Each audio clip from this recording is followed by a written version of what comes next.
1888 में विलायत यानी विदेश गए वकालत की पढ़ाई के लिए, लॉ की पढ़ाई के लिए। गांधी जी 1888 में लॉ की पढ़ाई के लिए इंग्लैंड गए। फिर 1892 में मां के निधन का समाचार मिला तो वापस भारत लौट आए। जब भारत लौटे तो उनके पिताजी के दोस्त थे दादा अब्दुल्ला, उनके केस लड़ने के लिए, चूंकि गांधी जी वकील हो चुके थे तो उनके केस लड़ने के लिए साउथ अफ्रीका गए। लेकिन साउथ अफ्रीका जब गए तो अंग्रेजों ने उनसे पंगा ले लिया। इन्हीं पता किससे पंगा लिए, इन्हीं पता चला कि गांधी से पंगा लिए हैं। गांधी जी एक बार ट्रेन के फर्स्ट क्लास में यात्रा कर रहे थे तो एक स्टेशन था पीटरमारिट्जबर्ग अफ्रीका का स्टेशन है। फर्स्ट क्लास से उनको अंग्रेजों ने बाहर फेंक दिया। तुम काले हो, तुम भारतीय हो, तुमको फर्स्ट क्लास में चलने का अधिकार कौन दे दिया? टिकट कटाए थे, लड़ गए, लेकिन कौन सुनता, उनको ट्रेन से फेंक दिया। गांधी जी बोले बेटा अभी तो हमको जानता कहां है, हम भारत को आजादी दिलाएंगे और भारत अफ्रीका को आजादी दिलाएंगे। अफ्रीका में उन्होंने रहने का मन बना लिया। 1894 में गांधी जी ने अफ्रीका में नेटाल इंडिया कांग्रेस बनाया। गांधी जी ने अफ्रीका से मैगजीन निकाली जिसका नाम था इंडियन ओपिनियन। इंडियन ओपिनियन उस मैगजीन का नाम था। उसके पहले संपादक थे मंसूर लाल नजर।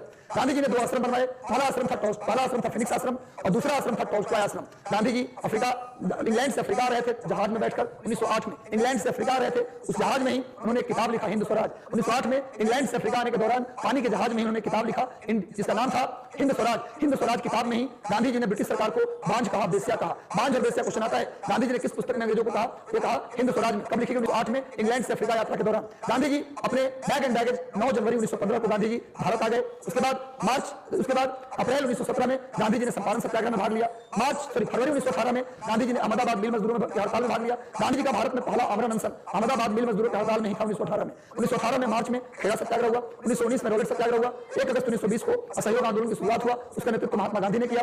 10 मार्च 1922 को गांधी जी 6 साल के लिए जेल गए और पेट में अपेंडिक्स के कारण 1924 में जेल से छोड़ दिए गए। उसी साल गांधी जी कांग्रेस के अध्यक्ष बने, एक बार मात्र बेलगांव में। उसके बाद गांधी जी 12 मार्च 1930 को दांडी मार्च किए। 6 अप्रैल 1930 को नमक कानून तोड़कर सविनय अवज्ञा आंदोलन की शुरुआत की। सविनय अवज्ञा आंदोलन शुरुआत हुआ। उसके बाद गांधी इरविन के बीच एक समझौता हुआ दिल्ली में, जिसको दिल्ली समझौता कहते हैं, 5 मार्च 1931 को। इसके बाद गांधी जी गोलमेज सम्मेलन में भाग लेने के लिए इंग्लैंड गए। इसके बाद 1934 में गांधी जी ने राजनीति से संन्यास ले लिया। 1934 से 39 तक गांधी जी ने छुआछूत रचनात्मक कार्य किए। 1940 में गांधी जी ने व्यक्तिगत सत्याग्रह शुरू किया। 1942 में भारत छोड़ो आंदोलन में गांधी जी ने करो और भरो का नारा दिया। 1946 में जब वो जेल से छूटे तो नोआखाली की पदयात्रा किए। उस दौरान गांधी जी के सचिव थे प्यारेलाल। गांधी जी को आजादी के बाद 30 जनवरी 1948 को दिल्ली के बिरला मंदिर में गोली मार दी गई। ये पूरी गांधी कहानी थी। गांधी जी को कैसरे हिंद की उपाधि दी गई थी। कैसरे हिंद की उपाधि इसे जलियांवाला बाग कांड के बाद गांधी जी ने लौटा दिया था। गांधी जी को महात्मा किसने कहा था? रविन्द्रनाथ टैगोर ने। गांधी जी को राष्ट्रपिता किसने कहा था? सुभाष चंद्र बोस ने। चलिए